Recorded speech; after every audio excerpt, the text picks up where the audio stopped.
Saudara-saudara yang diberkati oleh Tuhan, Shalom. Sekali lagi Shalom. Salam sejahtera bagi kita semua. Hari ini kita boleh bersyukur karena Tuhan masih mengaruniakan kita kekuatan dan kesehatan. Atau kemurahan Tuhan, setiap tanah Tuhan atas hidup kita pasti tergenapi. Oleh sebab itu, kalau sampai hari ini kita boleh datang untuk beribadah kepada Dia, itulah kemurahan Tuhan yang tidak dapat kita ukurkan nilai nominal dalam bentuk rupiah atau hitungan matematik terkait dengan jumlah dan besarnya, karena terlalu besar. Kita tidak mampu menghitungnya. Dan dari awal kita menikmati nafas hidup saja sampai hari ini, itu adalah karya Tuhan yang tidak dapat kita bayangkan betapa baiknya Tuhan memelihara dan memberi kesempatan kita untuk beraktivitas hari-hari hidup kita. Saudara-saudaraku, minggu lalu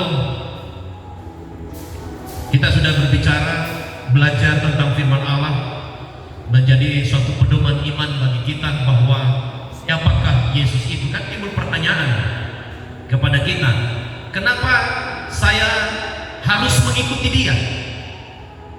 Kenapa saya harus rela bergumul dan menderita? Kenapa saya harus mempercayai Yesus dalam hidup saya? Sebab pertanyaan ini kalau sampai muncul dalam kehidupan kita sebagai orang yang sudah masuk dalam bilangan keselamatan itu sebagai pengikut-pengikut Kristus, maka sesungguhnya itu mengindikasikan bahwa kita belum mengenal Dia secara sungguh. Sebab pertanyaan ini banyak dilontarkan oleh saudara-saudara kita yang menuntut pertanggungjawaban iman atas hidup ini. Benarkah kita sudah percaya kepada Dia? Benarkah Yesus itu tidak hanya sekedar slogan, nama yang dibandingkan dengan nama-nama yang dimiliki oleh manusia? Apakah sama? Apakah Yesus itu benar-benar telah menjadi Tuhan dan Juru Selamat dalam hidup kita? Ini yang menjadi persoalan dan ini yang menjadi pertanyaan. Oleh sebab itu, terdoronglah bagi kita untuk belajar mengenal siapa itu Yesus, dan juga melalui kesempatan ini melalui program-program YouTube. Ya, ini masuk dalam golongan YouTuber lagi, ya. Program-program live streaming kita memberikan pemahaman bahwa iman Kristen menyatakan Yesus Kristus itu adalah Tuhan. Yesus Kristus itu adalah Tuhan, bukan manusia biasa. Dia adalah ruh adanya, mengambil rupa menjadi orang manusia karena untuk bergerak dalam kasih yang sejati, kasih yang sempurna, untuk menyelamatkan manusia dari segala kutuk, sumpah serapah, sampai kematian kekal. Oleh karena keadilan Tuhan yang harus menjadi nyata dalam firman-Nya bahwa manusia yang telah berdosa itu harus mati.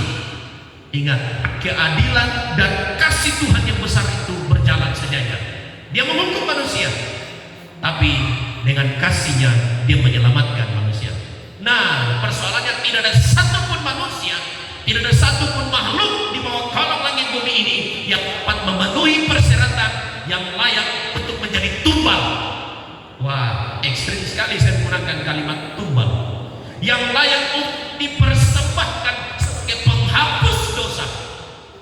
Kenapa harus pakai tata cara seperti itu? Bukankah telah dibuatkan? Bukankah telah digariskan? Bukankah telah menjadi tradisi dari Allah yang tetapkan buat aturan-aturan peribadatan tentang cara dan tradisi ibadah daripada bangsa Israel? Setiap dosa harus ada korban, setiap dosa harus ada korban penebusan darah. Karena domba binatang tidak memenuhi persyaratan itu, maka Tuhan sendiri yang harus menggenapi firman-Nya berupa manusia. Maka Dia ada berkata, Engkau telah menyediakan tubuh bagi. Dia telah menyediakan tubuh baginya, yaitu manusianya Allah, untuk dikorbankan di atas kayu salib. Ya, saudara-saudaraku yang diberkati oleh Tuhan, perjanjian lama itu tidak berdiri sendiri, ya. Perjanjian lama tidak berdiri sendiri. Demikian sebaliknya dengan perjanjian baru, dia juga tidak berdiri sendiri. Jadi perjanjian lama dan perjanjian baru adalah satu kesatuan yang utuh. terkait tentang karya Allah, firman Allah, rencana Allah, kasih Tuhan, keadilan, kebesarannya, semua tertuang di dalam kitab Perjanjian Lama dan kitab Perjanjian Baru. Sehingga dengan demikian Perjanjian Lama dan Perjanjian Baru adalah satu kesatuan kitab yang tidak dapat dipisahkan. Walaupun dalam ilmu teologi kita sudah pelajari bersama bahwa Perjanjian Lama itu adalah bayangan daripada Perjanjian Baru. Perjanjian Lama itu berbicara tentang Taurat, berbicara tentang Taurat, Perjanjian Baru berbicara tentang Muhammad. Perjanjian Baru berbicara tentang rencana, Perjanjian Lama berbicara tentang rancangan dan rencana Allah. Perjanjian Baru itu berbicara tentang penggenapan yang telah dinubuatkan dan direncanakan oleh Allah dalam kitab Perjanjian Lama. Sehingga tidak dipisahkan.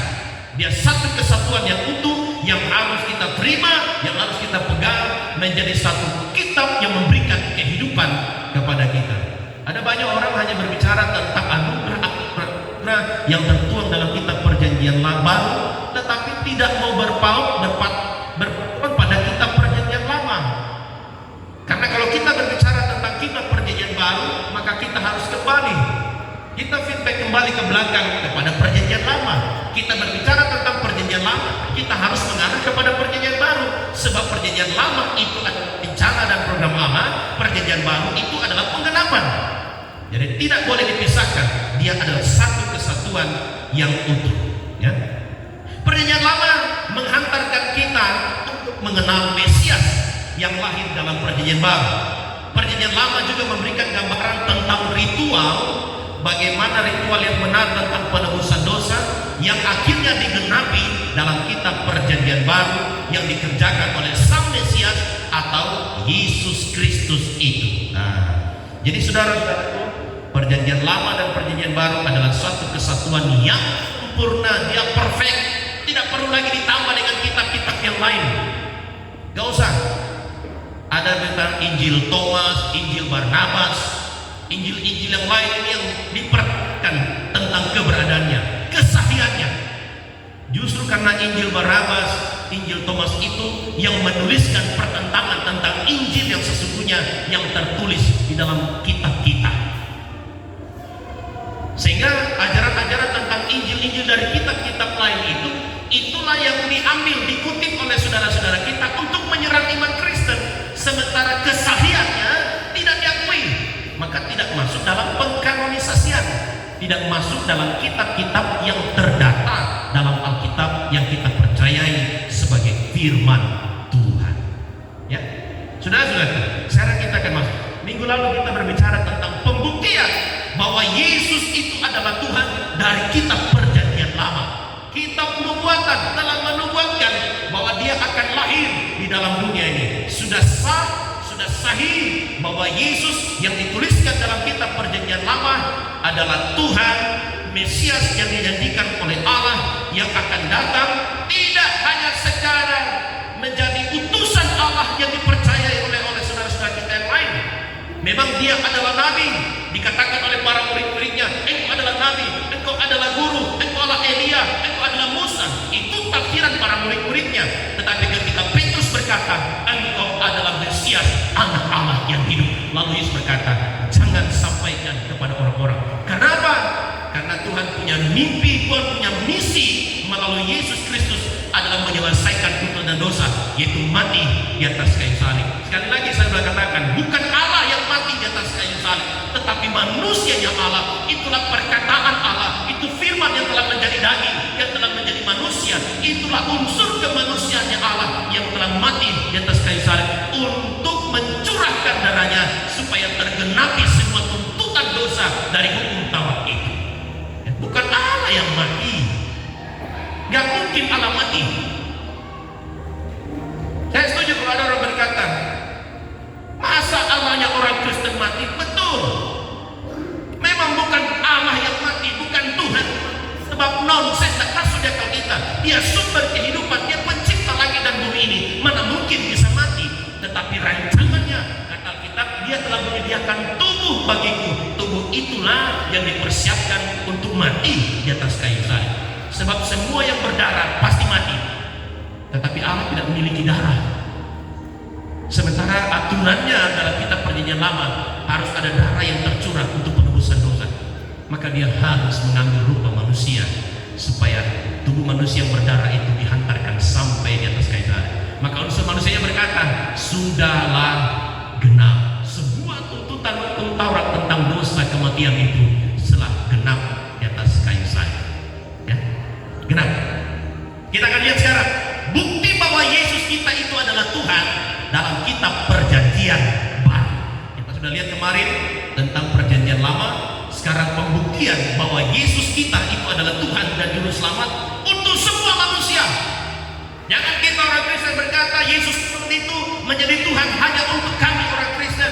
Tidak, karena bukankah kematian itu untuk seluruh umat manusia.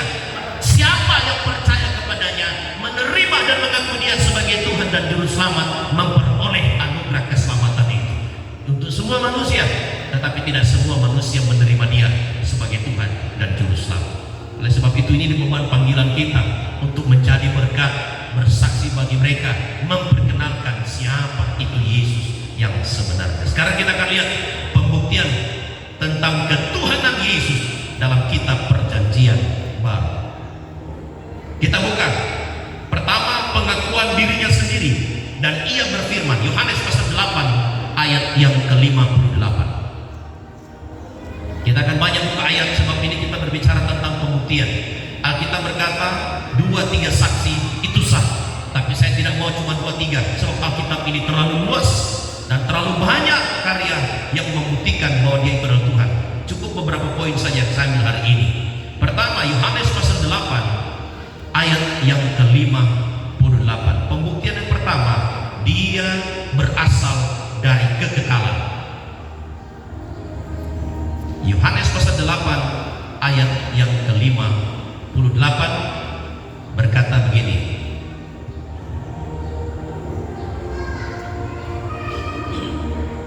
Ayat 56 deh saya baca. Abraham bapamu bersukacita bahwa ia melihat hariku, dan ia telah melihatnya dan ia bersukacita. Saya jelaskan dulu. Di sini katakan ayat 56, Abraham bapamu bersukacita bahwa ia akan melihat hariku, ya, akan melihat hariku. Kemudian, dan ia telah melihatnya dan ia bersukacita. Pertanyaannya sekarang, kelahirannya Yesus Kristus itu pada usia 1 Masehi. Abraham itu beribu-ribu tahun, 2000 tahun sebelum Yesus lahir. Tapi kenapa Yesus berkata kepada ahli-ahli Taurat, dan ia telah melihatnya dan ia bersukacita? Kapan Abraham melihatnya? Kapan Abraham melihat Yesus? Sementara Yesus belum lahir pada waktu itu. Penggenapan tentang Mesias Allah belum terjadi. Melewati bapak-bapak Abraham, barulah Nabi Yesaya menubuatkan tentang kelahirannya. Jauh sebelumnya. Dengarkan baik, saya sudah ajarkan beberapa minggu yang lalu. Yesus telah berkarya dalam ruh malaikat yang ditulis dalam huruf besar M, huruf besar malaikat dan Tuhan besar semua. Itulah teofani. Yesus dalam karya malaikat, dalam rupa malaikat telah berkarya di antara para bapak-bapak pada waktu itu. Zaman Patriark Abraham telah melihat dan menyaksikan, walaupun belum dalam rupa wujud manusianya Allah dari perkataan firman yang telah menjadi manusia. Prakristusnya Abraham telah melihat, Abraham telah bersukacita. Abraham telah melihat perkataan firman daripada prakristus, yaitu malaikat Allah, yaitu teofani, yang telah berfirman bahwa dia akan memiliki seorang anak 1 tahun kemudian. Abraham sudah melihat, tapi dalam rupa malaikat Tuhan. Itulah prakristus, itulah teofani. Yesus berkata pada ayat 56, ayat 57, maka kata orang Yahudi itu kepadanya, umurmu, ini marah mereka, umurmu belum sampai 50 tahun dan engkau telah melihat Abraham.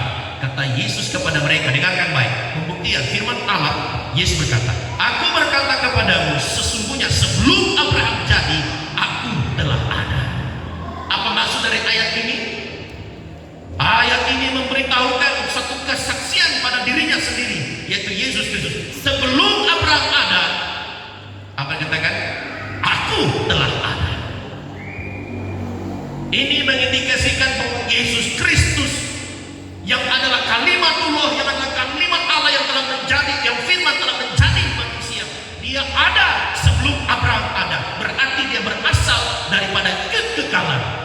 jangan kita pernah berpikir bahwa keberadaan Yesus itu mulai nampak pada waktu dia dilahirkan di muka bumi, di Bethlehem, di Nazaret sana, di Timur Tengah. Tapi jauh sebelum Yesus ada dalam rupa manusia, dia telah ada di dalam kekekalan. Maka Yohanes pasal 1 di situ dikatakan, pada mulanya adalah firman. Firman itu bersama-sama dengan Allah, dan firman itu adalah Allah. Kalau dalam terjemahan King James Version dalam bahasa aslinya tidak ada kata adalah. Jadi firman itu Allah. Tidak ada kata adalah. Firman itu adalah Allah. Firman itu Allah. Jadi dia berada dalam kekekalan. Lalu dia datang dalam rupa manusia.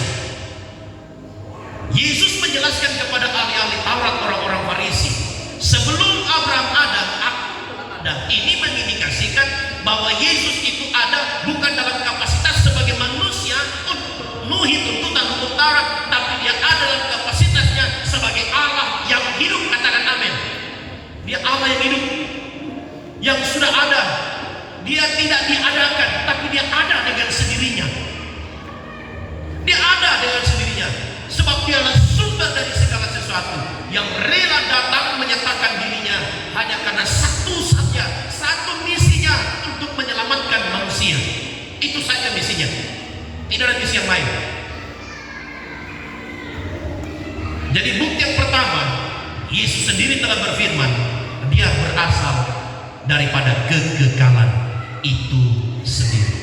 Lama ya? Jadi dia bukan ada nanti pada satu Masehi baru Yesus itu ada. Oh tidak. Alkitab kita telah menjelaskan, dia adalah Allah yang kekal. Dia ada dengan sendirinya.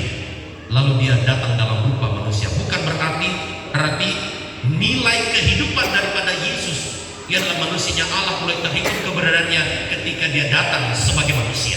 Tapi dia justru ada sebelum Abraham ada. Dia dari kekekalan itu. Yang kedua, bukti yang kedua, dia adalah Allah yang maha hadir. Anda tidak perlu takut dan khawatir.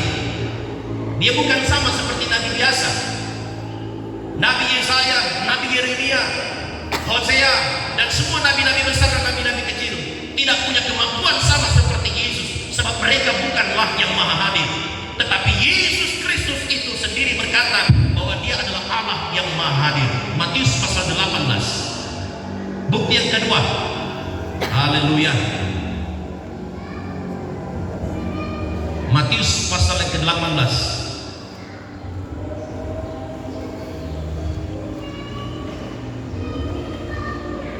ayat yang ke-20.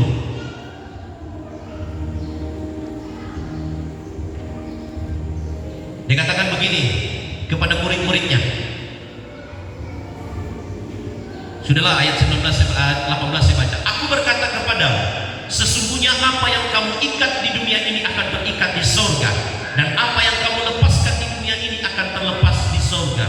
Dan lagi aku berkata kepadamu, jika dua orang daripadamu di dunia ini sepakat meminta apapun juga, permintaan mereka itu akan dikabulkan oleh Bapakku yang di surga. Ayat 20. Sebab di mana dua atau tiga orang berkumpul dalam namaku, dalam nama siapa? Dalam nama Yesus, di situ aku ada di tengah-tengah mereka. Dia adalah Allah yang maha hadir. Dimanapun kita berkumpul untuk menyebut dia, memanggil dia sebagai Tuhan dan Juru Selamat, dalam peribadatan, dalam doa kita, ketika kita memanggil nama Yesus, dia telah memberikan jaminan kepada murid-muridnya dan orang yang percaya kepada dia. Di situ dia akan hadir. Bahasa teologi yang baik, kita tidak berkata bahwa Allah itu maha ada. Kalau kita Allah maha ada, kita berkata di dalam batu itu ada Allah, di dalam pohon beringin itu adalah Allah. Jadi semua makhluk dalam dunia dalam bentuk benda mati atau benda hidup, di situ ada Allah. Makanya akan menguatkan mereka menyembah patung dan berhala. Di situ ada Allah. Tetapi pemahaman iman Kristen kita berkata Allah itu maha hadir. Dimanapun Bapak Ibu berdoa, di atas kendaraan, di bawah kolong jembatan, menyelamatkan diri, di atas pohon ketika Anda berdoa berseru menyelamatkan diri dari babi hutan.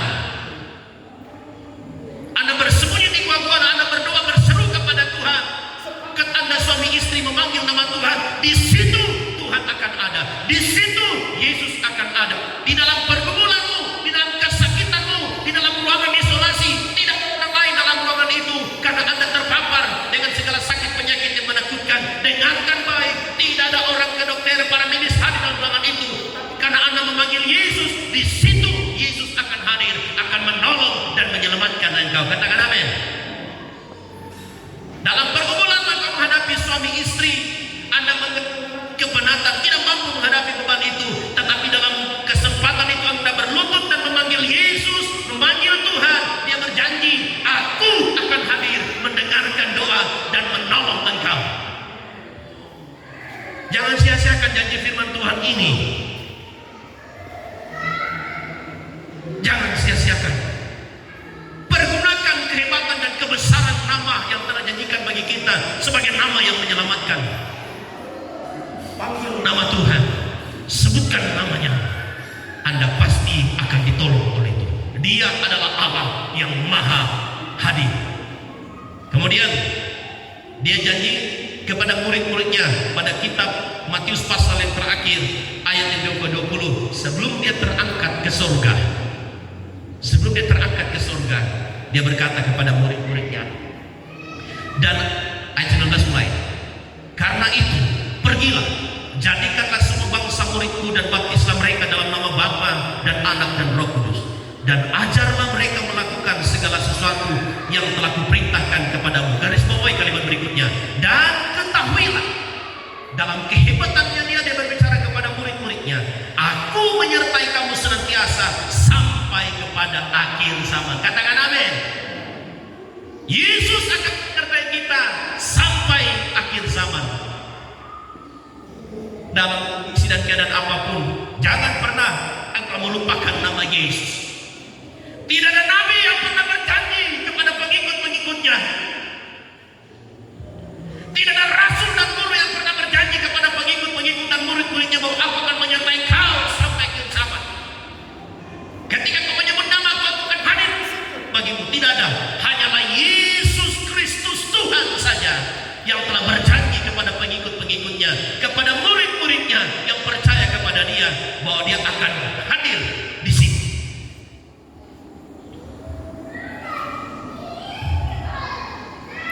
Sebab itu jangan ragukan kehebatannya, kebesarannya bagi kita. Yesus adalah Allah yang maha hadir, yang datang dalam rupa manusia untuk menyatakan rencana yang mulia penebusan dosa kita. Haleluya. Saya percepat saja. Bukti yang ketiga, dia adalah Allah yang baik. Dia bukan manusia biasa. Menurut tanggapan dan pikiran orang, Yesus itu dia hanya utusan Allah, dia hanya nabi dan rasul. Tetapi mereka melupakan ada kodrat ilahi yang ada di dalam diri Yesus Kristus itu yang tidak dipandang dalam iman mereka. Mereka berkata mereka telah pelajari tentang kristologi, mengenal tentang Yesus, tapi mereka tidak mendalami sampai kebesaran kehebatannya dia sebagai Allah yang hidup, yang datang dalam rupa manusia. Mereka hanya mengenal Yesus itu sebagai utusan Allah, kapasitasnya hanya sebagai nabi, sebagai penyambung lidah Tuhan, penyambung suara Tuhan untuk mengingatkan dan mengajar orang-orang Israel pada waktu itu. Tapi mereka memungkiri ada banyak pembuktian kehebatan dan kebesaran bahwa Yesus bukan hanya sekedar nabi, bukan hanya sekedar rasul yang dipandang oleh murid-muridnya, tetapi dia adalah Allah yang hidup, yang disebut sebagai anak Allah, yang disebut sebagai sang Mesias, yang disebut sebagai Yeshua HaMashiach, sebagai penyelamat dunia. Tetapi dia adalah Allah yang tak kelihatan dan sudah rela datang menyatakan dirinya. Ia adalah Allah yang maha tahu. Coba kita buka dalam Lukas pasal 8. Ada satu percakapan yang sangat unik ketika Yesus bertemu dengan seorang perempuan. Ya, Lukas pasal yang ke-6.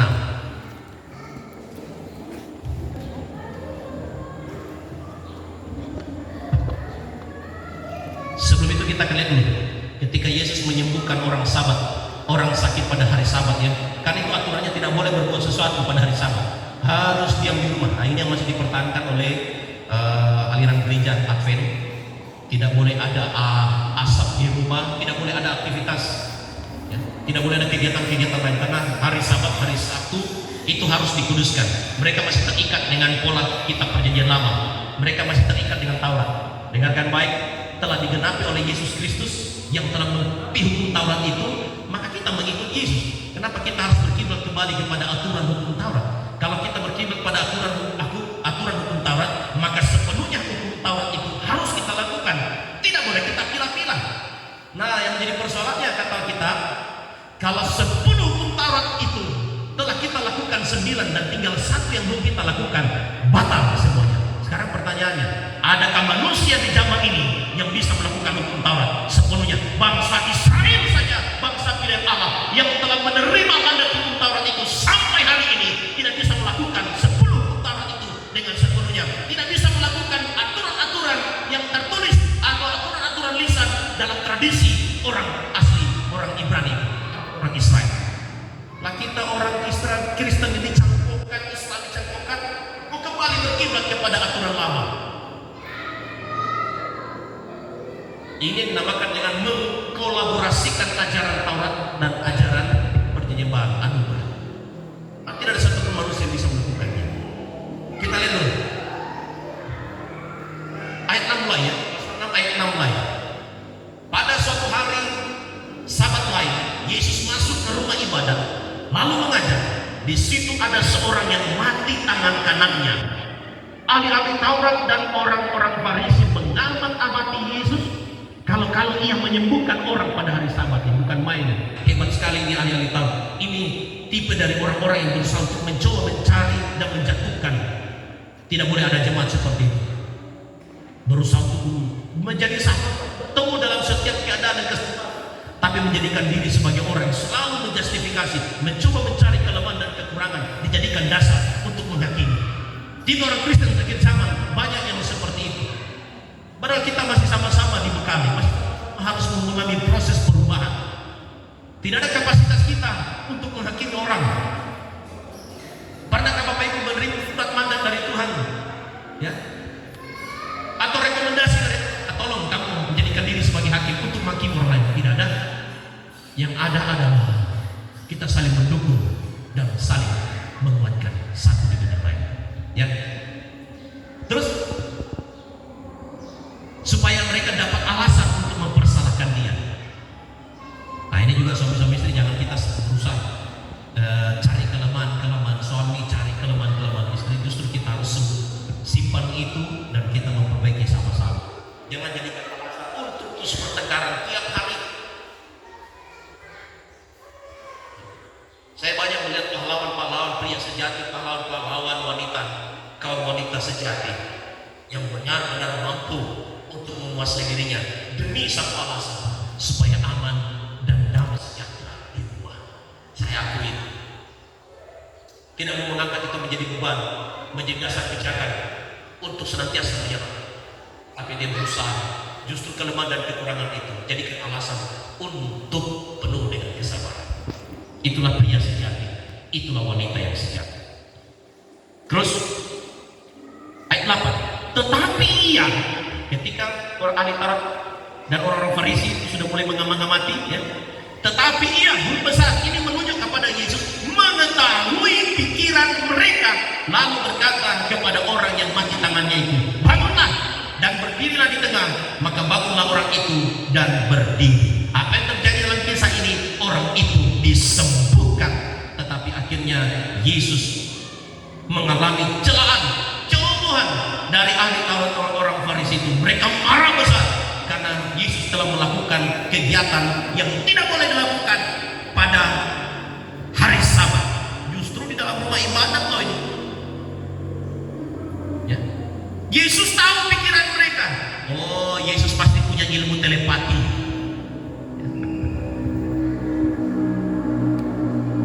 Sehebat-hebatnya manusia. Ya. Ini yang dinamakan dengan ilmu hipnotis.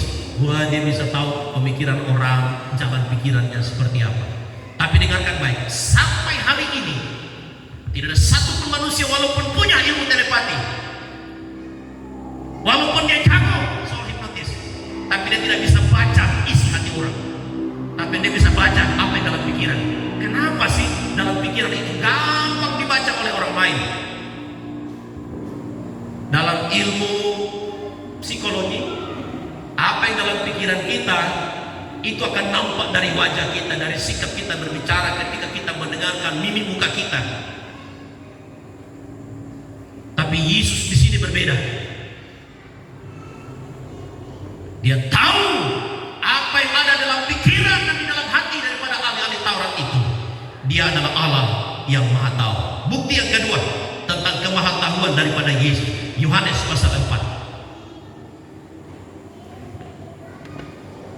Nah, ini ketika dia berbicara kepada seorang perempuan.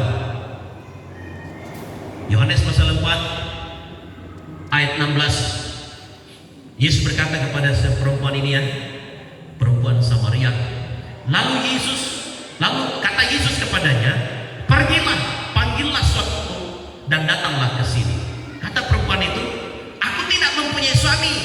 Kata Yesus kepadanya, Yesus berbicara berdasarkan fakta karena dia adalah Allah yang Maha Tahu, maka dia tahu kondisi yang sebenarnya pada perempuan itu.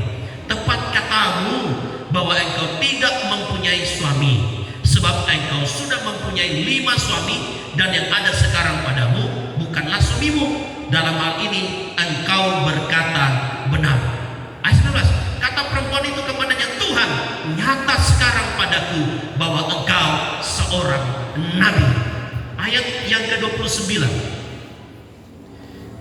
dia berbicara kepada semua orang-orang yang ditemui oleh perempuan Samaria itu. Dia berkata, mari lihat, di sana ada seorang yang mengatakan kepadaku segala sesuatu yang telah kuperbuat.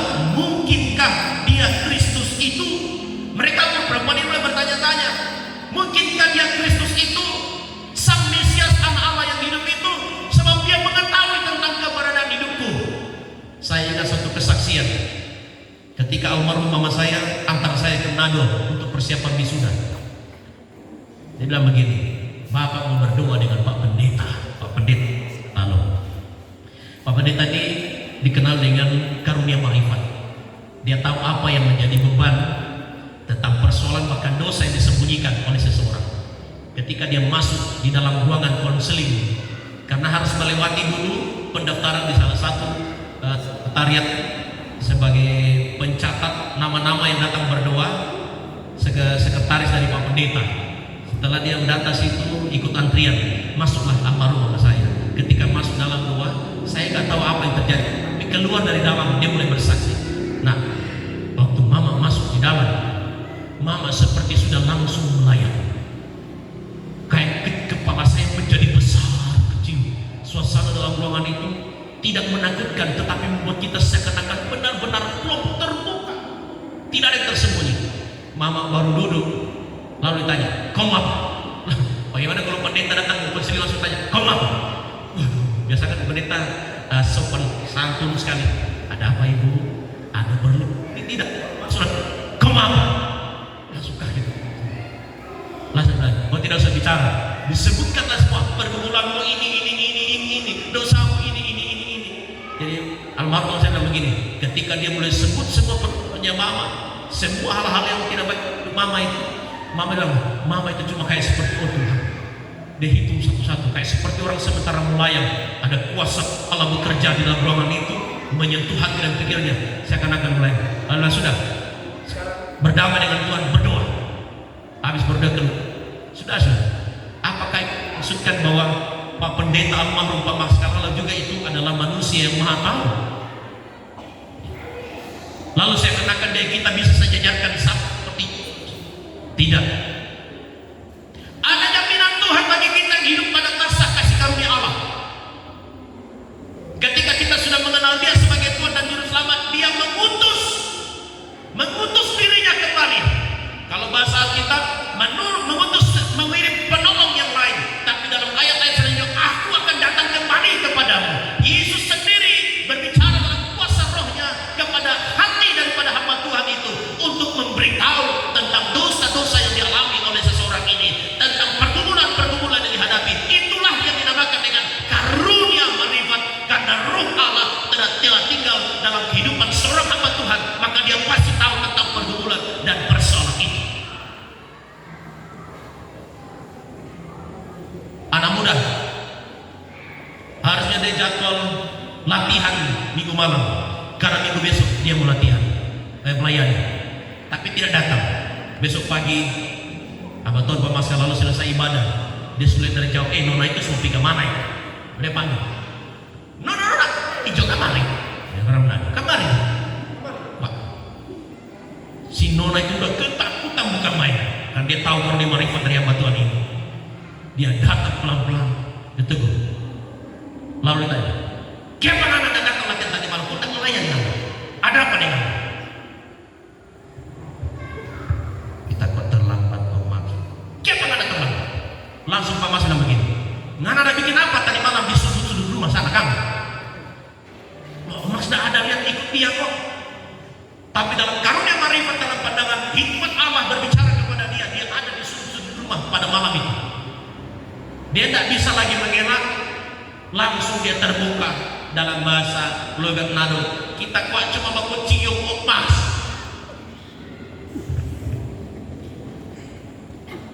Apa ngana? Tidak ada yang tersembunyi di hadapan Tuhan. Kita kuat cuma.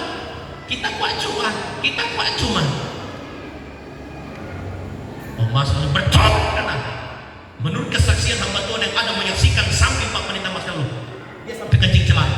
Takutannya dengan hadirat Allah ketika hamba Tuhan berbicara dengan Roh Kudus. Nggak bisa berdusta di hadapan Allah.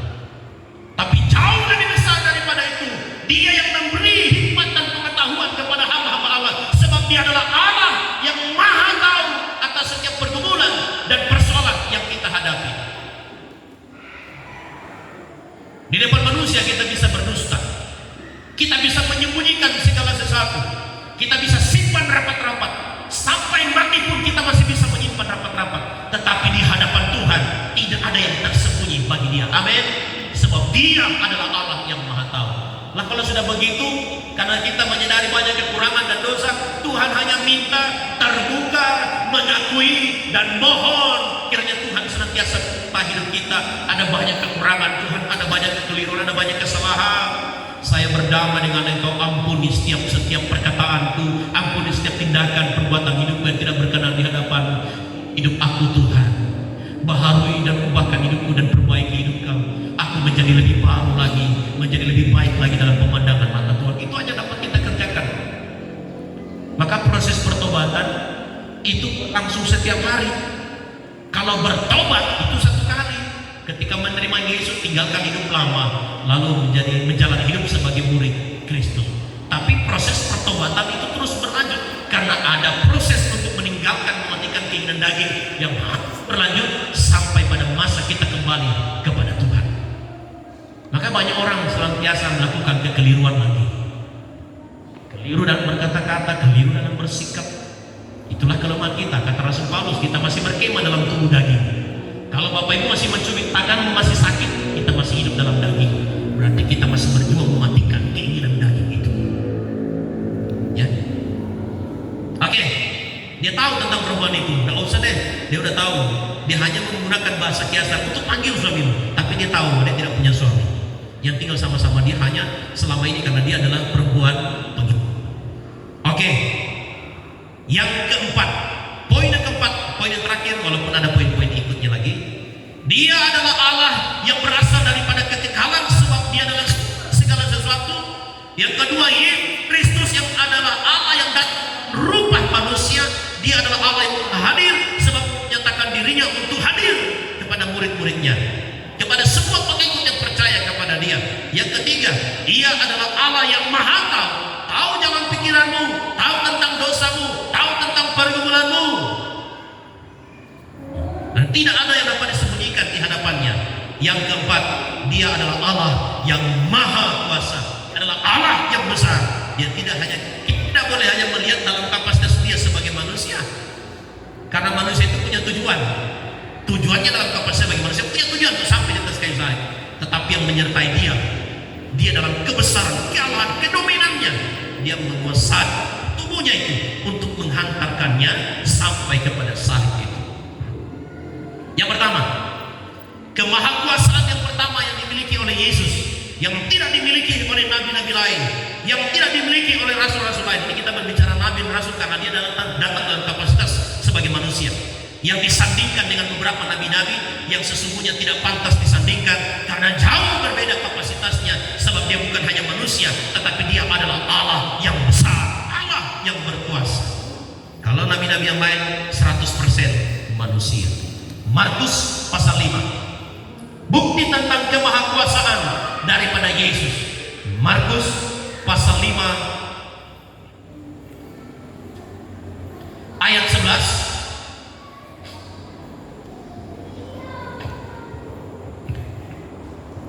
sampai dengan ayat yang ke-15. Ini contoh yang sederhana aja. Adalah di sana di lereng bukit sejumlah besar babi sedang mencari makan. Lalu roh-roh itu meminta kepadanya, katanya, suruhlah kami pindah ke dalam babi-babi itu, biarkanlah kami memasukinya. Lalu Yesus mengabulkan dalam kemahakuasaannya. Dia mengabulkan permintaan mereka. Mereka itu siapa? Dia itulah si setan, iblis, ya. Ya. Lalu keluarlah roh-roh jahat itu dan memasuki babi-babi itu. Kawanan babi yang kira-kira 2000 jumlahnya itu terjun dari tepi jurang ke dalam danau dan mati lemas di dalamnya. Maka larilah penjaga-penjaga babi itu dan menceritakan hal itu di kota dan di kampung-kampung sekitarnya. Lalu keluarlah orang yang melihat apa yang terjadi. Mereka datang kepada Yesus dan melihat orang yang kerasukan itu duduk, sudah berpakaian dan sudah waras. Orang yang tadinya kerasukan legion itu, maka takutlah mereka. Takutlah semua orang banyak, menunjukkan bahwa Yesus mempunyai kuasa untuk mengusir roh jahat yang tinggal dalam kehidupan seseorang, lalu diperintahkan masuk di dalam babi-babi yang kurang lebih sekitar 2000 jumlahnya.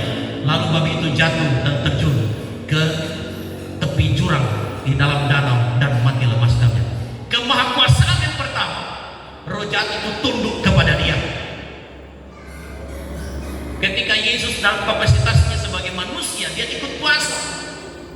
Kenapa dia harus berpuasa? Kalau dia Allah, kenapa berpuasa? Dia pasti mampu menghadapi cobaan. Dengarkan baik, misi Yesus itu juga menjadi teladan bagi pengikutnya.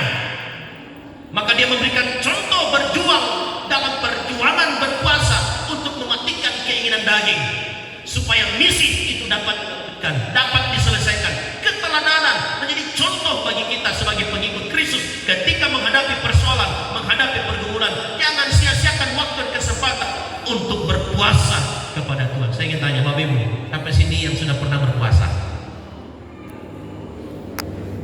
Ini belum pernah.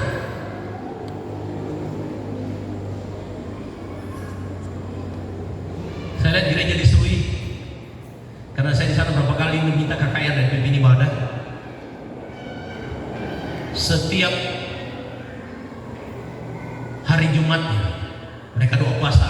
Kemudian setiap mengawali tahun baru, pokoknya di bulan pertama tinggal mereka pilih minggu berapa, 2 atau minggu ketiga, mereka pasti ambil puasa 3 hari 3 malam. Semua berdoa, pelayan-pelayan altar, hamba Tuhan. Lalu sekarang pertanyaan, Pak Pendeta, jangan dulu dicanangkan hal ini pada masa-masa begini. Kita butuh ini kekebalan tubuh. Kita butuh vitamin banyak dalam tubuh ini. Oh, ini virus corona membuat kita tidak bisa puasa. Tidak apa-apa, sekali-sekali belajarlah. Saya terus terang mengakui di hadapan Tuhan, tahun 2000 sampai 2003 sampai 2004 sampai terakhir tahun 2010 atau 2011, dalam 1 tahun itu pasti saya ambil puasa 40 hari.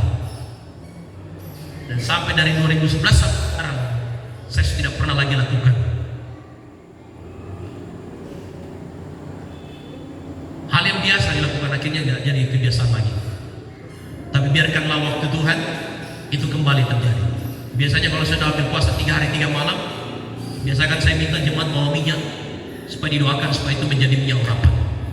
Dan sudah berapa tahun kita tidak pernah canangkan lagi itu. Kita berdoa supaya beban pikiran tentang pembangunan ini cepat selesai,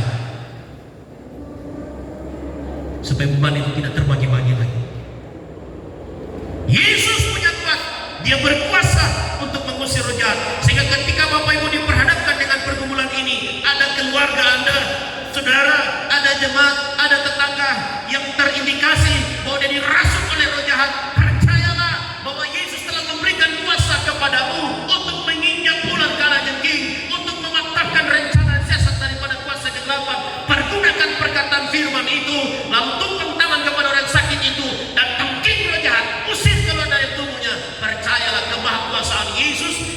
telah dibagikan kepadamu. Ingat, bukan berarti kita menjadi mahkota, tetapi dia telah turunkan kepada kita kemampuan untuk bekerja di dalam nama Yesus untuk mematahkan belenggu daripada kuasa kegelapan iblis setan itu. Sebab dia yang maha kuasa mempercayakan itu kepada kita untuk melakukan pekerjaan-pekerjaan yang besar.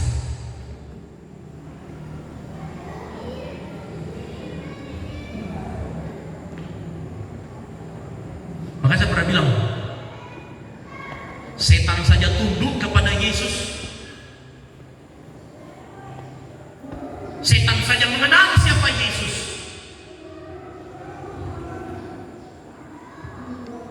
Maka jangan sampai kita orang percaya, orang Kristen tidak mengenal siapa itu Yesus. Setan saja mengenal. Maka kita harus jauh lebih mengenal dia daripada setan itu. Sebab dia tidak dipercayakan kuasa untuk melakukan pekerjaan hebat yang dapat dilakukan oleh semua orang percaya. Yang kedua, kemahakuasaan yang dimiliki oleh Yesus yang tidak dapat terbantahkan bahwa dia itu adalah Allah, bukan manusia biasa, bukan sama seperti rasul-rasul dan nabi-nabi yang lain, sebab dia adalah Allah yang berkuasa. Markus pasal 2. Bukti yang kedua dari kemahakuasaannya, Markus pasal 2 ayat 5 sampai dengan ayat yang 9. Ketika Yesus melihat iman mereka, berkatalah ia kepada orang lumpuh itu, "Hai anakku, dosamu sudah diampuni." Tetapi di situ ada juga duduk beberapa ahli Taurat. Mereka berpikir dalam hatinya, mengapa orang ini berkata begitu? Ia menghujat Allah, karena memang yang mengampuni dosanya Allah, ya. Siapa yang dapat mengampuni dosa selain daripada Allah sendiri? Tetapi Yesus segera mengetahui, ini lagi bukti bahwa dia adalah Allah yang maha tahu. Mengetahui dalam hatinya bahwa mereka berpikir demikian. Lalu ia berkata kepada mereka, "Mengapa kamu berpikir begitu dalam hatimu? Manakah lebih mudah mengatakan kepada orang lumpuh ini, dosamu sudah diampuni, atau mengatakan, bangunlah, angkatlah tilammu dan berjalan?" Yang kedua, bukti kemahakuasaan daripada Yesus yang langsung ditentang oleh ahli-ahli Taurat pada waktu itu, ketika dia berkata kepada orang lumpuh itu, ayat yang kelima bagian B, "Hai anakku, dosamu sudah diampuni." Wah, ahli-ahli Taurat langsung beraksi, bukan main. Dia telah menghujat Allah. Soal perkara mengampuni dosa itu hanya hak Tuhan.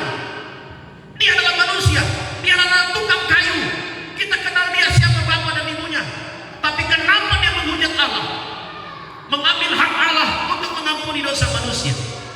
Tapi mereka tidak tahu, ketika Yesus berkata seperti itu, orang lumpuh itu benar-benarnya dosanya diampuni oleh Tuhan.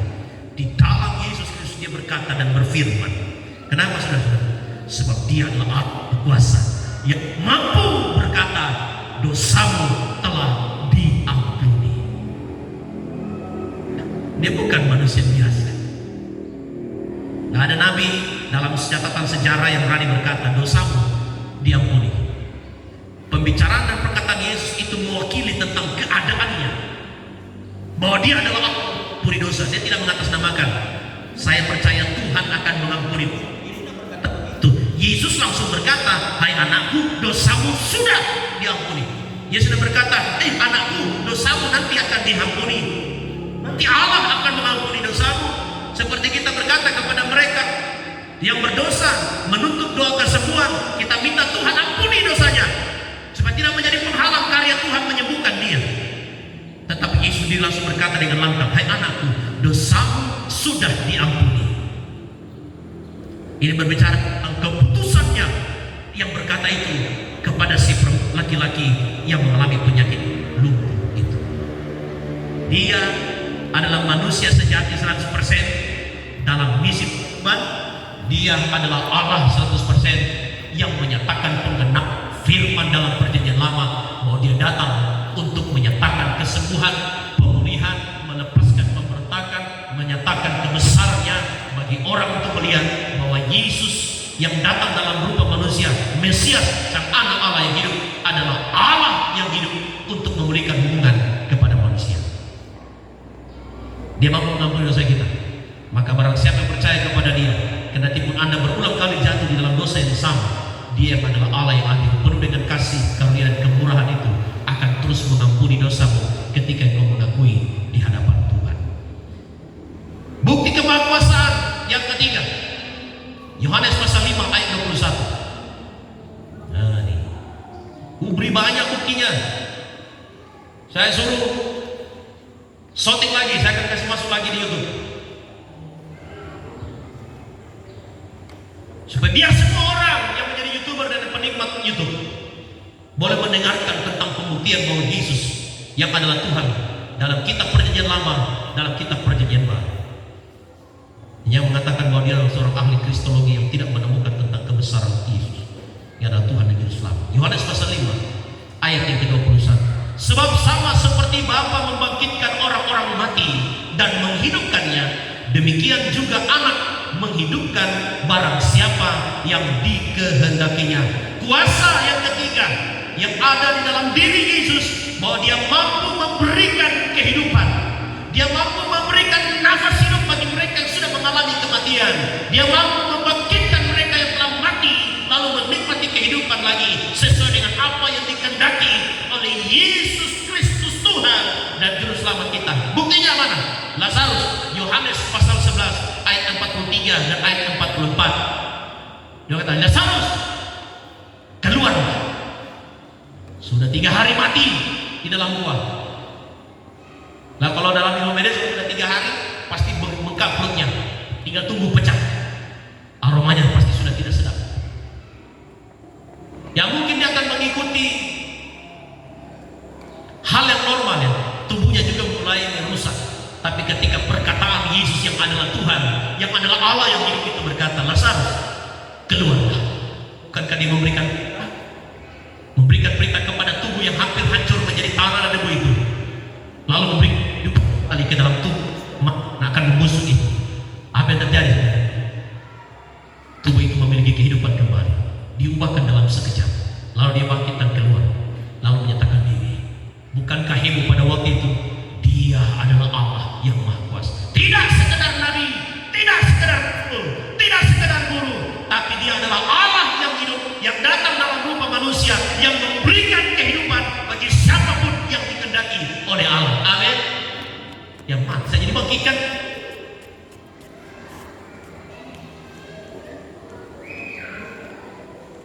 Haleluya. Contoh lagi, Lukas pasal 7 ayat 13 sampai 15. Ketika seorang ibu janda yang memiliki 1 orang anak saja yang masih muda mengalami kematian,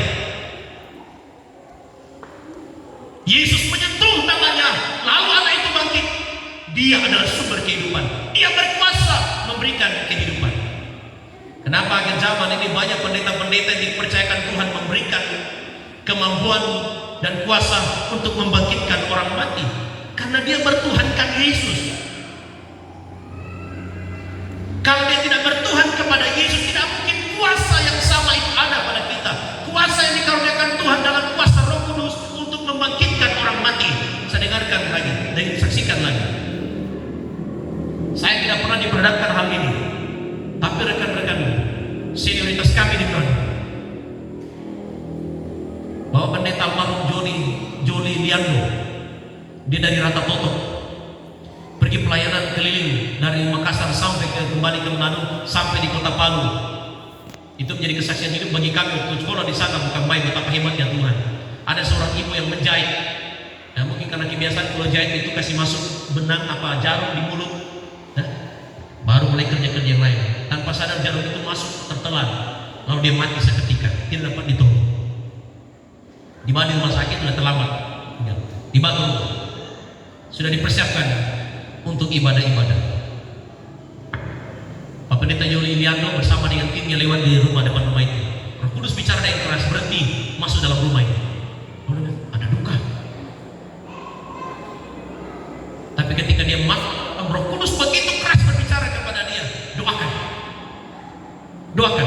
Bukankah terjadi pertentangan dalam hati kita, oh Tuhan, hanya kita berdoa tidak bangkit-bangkit, orang mau bilang apa? Permalukan nama Yesus. Tapi karena begitu kerasnya Roh Kudus berbicara, artinya memberi perintah, berdoa.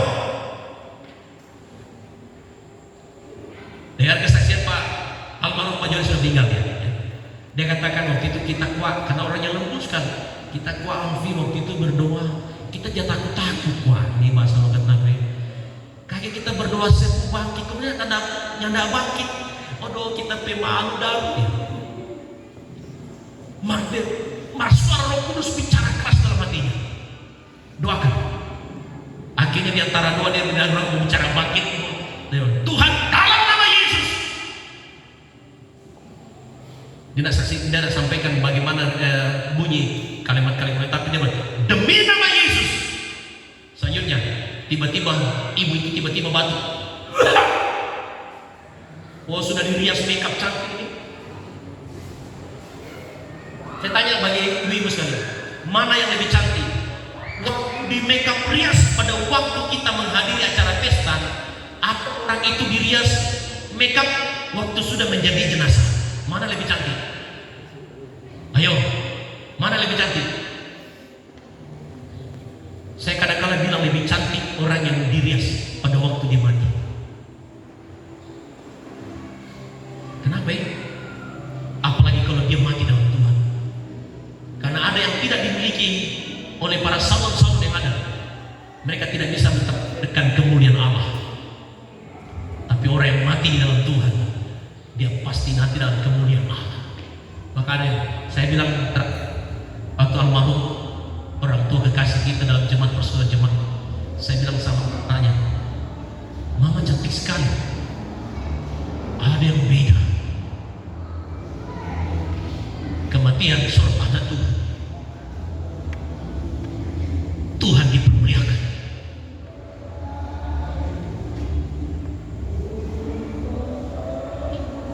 Kenapa?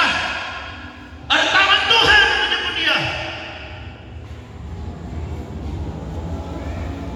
Dia berjumpa dengan hadirat Allah. Dia berjumpa dengan kemuliaan Tuhan. Ingat ketika Musa bertemu muka dengan Allah, dalam wujudnya seperti api di semanggi. Bukan wajah daripada Musa itu kilang gemilang ketika dia bertemu dengan Allah di bukit, di gunung Sinai itu. Bukan wajah Musa itu berkilang-kilauan karena dia berjumpa dengan Allah. Semua orang percaya yang mati berjumpa dengan Tuhan, mati dalam ketatannya, mati dalam kesetiaannya. Kuberitahu kepada Bapak Ibu sekalian, dia menjadi orang yang tercantik dan tergagah karena kemuliaan Allah terpancar dalam tubuhnya.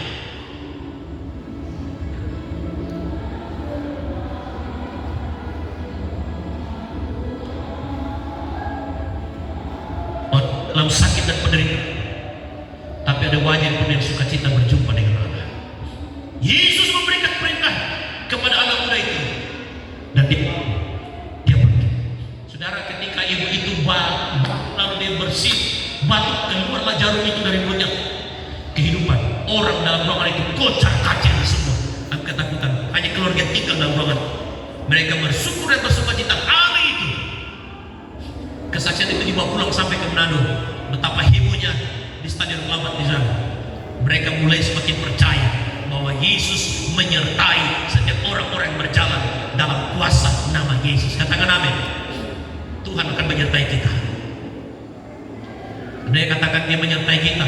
Maka ketika kita bertindak dalam namanya, bukan kita lagi yang bertindak, tapi Yesus yang akan menyertai kita. Amin. Ketika kita melawan penghuni udara, Yesus berkata, aku akan menggantikan engkau berperang. Dia menyebut nama Yesus, Tuhan hadir. Tuhan akan menjadi penolong kita. Dia akan menggantikan kita berperang. Dan Tuhan dipermuliakan atas kehidupan kita. Bukti mana lagi? Ketika ada seorang kepala rumah ibadat dalam Matius pasal 9 ayat 25. Semua orang-orang yang ada di sekitar itu sudah panggil Yesus datang berdoa. Anak itu telah mati. Lalu Yesus berkata, tidak mati, tapi dia tidur. Orang udah berkata, mati, terlambat kau panggil Yesus. Sama seperti Lazarus, terlambat Yesus datang, udah mati. Tapi Yesus berkata, karena dia kehidupan, dia punya kuasa itu. Bukan manusia biasa, bukan nabi seperti yang dipandang oleh orang-orang lain. Tapi dia adalah Allah. Anak itu tidak mati, tetapi dia tidur. Matius pasal 9 ayat 25. Lalu dia berkata apa? Coba kita baca Matius pasal 9.